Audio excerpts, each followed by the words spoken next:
Cricket कौन है आपके favourite cricketer? Virat Kohli mentality या कि वो भी हमारी तरह थोड़े से साइको है. हाँ, थोड़े ऑब्सेसिव लोगों को, मतलब I think he is a very misunderstood human being. मैंने अब ऐसे बात नहीं किया है, होपफुली तू एक दिन करेगा, या सून होपफुली. पर from what I can tell he is a very misunderstood human being. क्योंकि उसके दिमाग में बहुत डीप चीज़ें चल रही होगी यार, जो आई डोंट थिंक हम अंडरस्टैंड कर पाएंगे इस लेवल पे. हमें खुद के ऊपर बहुत काम करना पड़ेगा to reach that level. But it's Virat Kohli. Aura, बहुत ही strong presence. And I think जिस दिन कोहली रिटायर होगा मैं थोड़ा सा सैड होऊंगा. या डेफिनेटली. प्लस कोहली के साथ ना अभी अभी एक चीज़ स्ट्राइक हुई. एक और चीज़ है कि मैं क्रिकेट को बचपन से फॉलो कर रहा हूँ. मेरे जो अर्लीस्ट मेमोरीज है उसमें भी क्रिकेट इन्वॉल्व था. जब कोहली जस्ट आरसीबी में आया था, रिमेंबर, उस टाइम पे कोहली आज का ग्रेट कोहली नहीं था, पर उसने खुद के ऊपर काम किया. He worked on himself. और वो जो जर्नी थी वो हम सबको देखने को मिली. और वो जर्नी देखने की वजह से और वो जर्नी फॉलो करने की वजह से मैं उस चीज़ से बहुत ज़्यादा इंस्पिरेशन लेता हूँ. क्योंकि ऐसा नहीं है कि वो बचपन से ही टैलेंटेड था, right, but he was very hard working. On some level I feel कि आपकी reason for watching sports is the same as mine. Yeah वही stories of people, I guess, yeah right? Possible. Do you enjoy watching young cricketers and the journeys? ये मेरे लिए एक बहुत, मतलब after watching the greats like Kohli, I love following Washington Sundar, Nitish Reddy, Rishabh Pant, all these guys. मुझे बस देखना कि इनकी ये कैसे हैंडल कर रहे हैं अर्ली सक्सेस इन लाइफ को, बहुत कम उम्र में इतना ज़्यादा fame. Like, what are these guys thinking? Like, it's difficult for us as, at least I don't know about you, it's a little difficult for me as a YouTuber to manage this, and YouTube is nowhere close to the quantity of fame that cricket brings. कैसे manage कर रहे हैं ये लोग? पर हाँ, वो stories का फैक्टर हो सकता है. एंड इवन यंगस्टर्स, क्योंकि मैं टेनिस को भी काफ़ी फॉलो करता हूँ.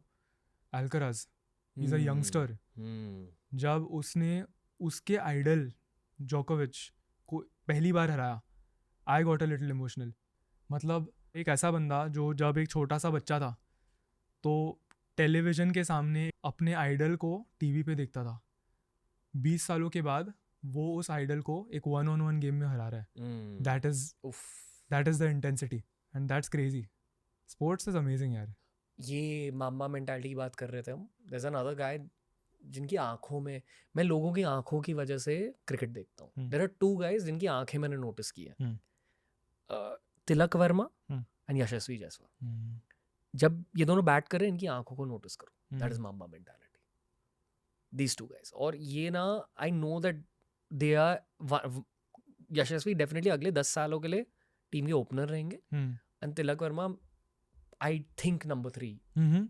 The number 3 place is going to be inherited by him once Kohli is out in all 3 formats. क्योंकि मामा मेंटालिटी. पर वो भी है यार, क्रिकेट को लेके ना मैं अपने चाइल्डहुड हीरोज़ को धीरे धीरे रिटायर होते हुए देख रहा हूँ. और उस वजह से मैंने पिछले 1 साल में इतना क्रिकेट नहीं देखा है. And that feels bad. Even अब अभी जब बॉर्डर गावस्कर ट्रॉफी हुई, इतना क्लोजली फॉलो नहीं किया क्योंकि इट हर्ट्स यार. डीप डाउन थोड़ा बुरा लगता है. उनके रिटायरमेंट के साथ बचपन भी रिटायर कर रहा है. एंड आई रिमेंबर मैं जब छोटा था तब मेरे पापा ये बोलते थे कि हमारे टाइम पे गावस्कर, अब वो नहीं खेलते तो मैं इतना फॉलो नहीं करता. फिर मुझे समझ में नहीं आता था, पर अब धीरे धीरे आ रहा है as I am getting older. How do you feel about ageing? So खुद के एज को मैं इतना ज़्यादा नहीं देखता, पर आई एम नोटिसिंग कि जैसे मेरी एज बढ़ रही है, पेरेंट्स की एज भी बढ़ रही है. And that's a new phase of life. And probably अगले 5-10 साल शादी, बच्चे, वो कभी कभी ओवरवेलमिंग लगता है. क्योंकि I am no longer 19, 24. Next year will be like proper mid-20s. तो वो कभी कभी ओवरवेलमिंग लगता है, पर आई नो कि मैं मैनेज कर पाऊंगा. 30 का मार्क कैसा लगता है? 30 का mark as in at age 30 life कैसे दिखेगी और how I feel about 30 right. You are at 24, age 30 दिख रहा है, दूर है थोड़ा सा, राइट? क्या लग रहा है देखकर? लव.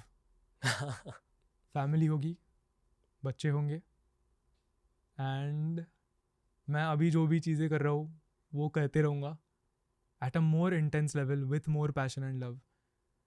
उन चीज़ों में मैं और मास्टरी अचीव कर पाऊँगा, क्योंकि 6 साल और imagine 7.5 + 6 more years, all these things compounded. तो अच्छा दिखता है वहाँ पे. 30 है ना, लाइक मुझे ऐसे डर नहीं लग रहा. I am facing it width of course overwhelming यार. अगर नहीं होता तो मैं ओवर कॉन्फिडेंट होता. थोड़ा सा ओवरवेलमिंग है but it is a happy place. क्या है ओवरवेलमिंग? The unknown. ओके. या जो अभी तक हुआ नहीं है वो, जो सबको होती है. एग्जाम के पहले भी होती है. क्यों होती है? प्रेपरेशन किया है पर वो अभी तक हुआ नहीं है. ये पॉडकास्ट मेरे लिए बहुत ओवरवेलमिंग था. Leading up to walking into the studio बहुत ओवरवेलमिंग था, क्योंकि वो एंटिसिपेशन होता है कैसे प्ले आउट करेगा. दैट्स ऑल बिकॉज वो अभी तक हुआ नहीं है.